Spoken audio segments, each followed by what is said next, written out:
Asanteni kwa hii fursa. Ni aje wanabunge. Mimi kwa majina naitwa Joseph Muli Kaloki. Mimi ni Mkamba kama Chakos na mimi lakini nimelelewa upande za Mombasa.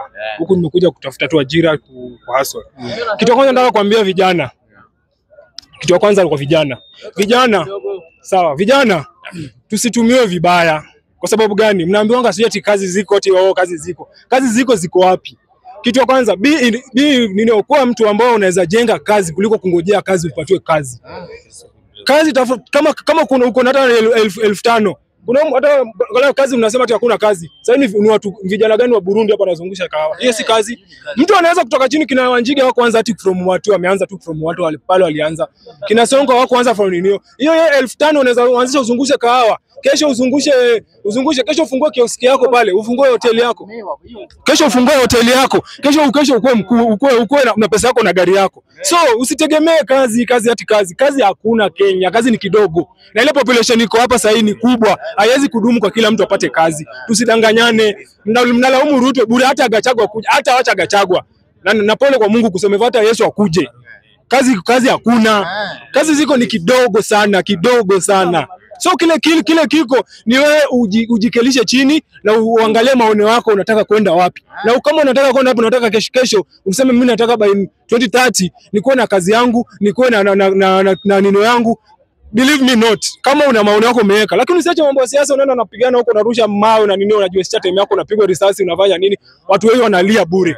Be innovative. Fikiria mbele, tafuta kazi ufanye. Kama kazi hakuna, jijengee kazi. Kazi unaweza jijengea. Sasa weka miwa hapa, kuna utakuona kama utanunuliwa. Weka njugu hapo, one kama itanunuliwa. Utatengeneza shilingi yako shilingi 2 kuliko kukaa tu bure hivi ukingojea ati serikali. Gachagua anasema. Gachagua alikuwa kwa serikali alikuwa anasema, hii affordable housing ni mzuri. Mwenye ni mtu gani ya mjinga haizi taka kitu kama hii. Sasa anasema nini? Msidanganywe na wanasiasa. Wanasiasa wanatuchezea tu hivi. Kesho atakuja, sasa hata anasema hivi, hata sasa anasema hivi. Ona Hassan Joho sasa anasema SHA inafanya kazi. Sasa atolewe. Kesho atasema SHA haifanyi kazi. Mimi nimesema, nimetoa example. Mimi nimesema mimi nasema spend yangu acha kulia kusupport Ruto. Kitu ya pili about nini? About Ruto. Ruto amekuwa genuine kwa hii kitu inaitwa broad base. Huwezi compare Ruto, handshake ya Ruto na handshake ya Uhuru. Handshake ya Ruto iko nini? Kwa sababu gani nasema hivyo? Ya Uhuru ni nini alipatia watu nini? Ngoja alipatiana nini kwa nini? Raila alikataa wapi? Kuna mali Raila alikataa. Kitu ya pili Ruto amefanya kitu ambacho haijaifanyika. Kitu kwanza kutoa mtu kama CS ya nini of finance haijawahi tendeka. Yeye inamaanisha nini? Yeye inaonyesha kitu kuwa alikuwa na hii broad base, alikuwa genuine.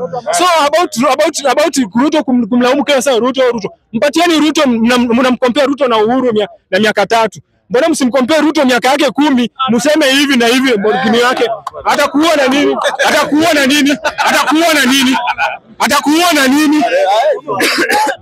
So uwezi fanya. Mimi nitakwambia hapa, mimi nitasema na maoni yangu.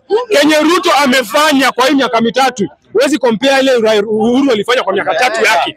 Compare miaka 3 ya Uhuru na miaka 3 ya Ruto. Hapo ndo tutakuwa sawa. Si miaka 10 ya Uhuru na miaka 3 ya nini. Alafu wakati mwingine unasema privatization. Uhuru hii expressway si ilijengwa na kuna watu wanaimiliki. Mbona sasa hii Ruto akitaka kufanya hivyo anakataza? Mbona anakataza? So kitu hiko mimi nasema hapa hivi. Tu support president mwenye yako, amalize miaka yake, afanye kenye anafanya, ndio mkuje baadaye mfanye nini? Mumninio. Na kenye kiko ni, wacha niwaambie ukweli. Hakuna mahali Ruto anaenda. Na Kenya alisema, sikia. Kenya Ruto alisema hakuna competitor. Ile inaitwa confidence na kujiamini. Si makosa alifanya. Mwanzo amempa heshima, amepatia Raila heshima yake. Kwa sababu gani? Amemdhamini, amemwamini kuwa yeye ndo alikuwa anaweza kusimama na yeye ampeleke mbio. Lakini hapa sasa hivi mimi sioni.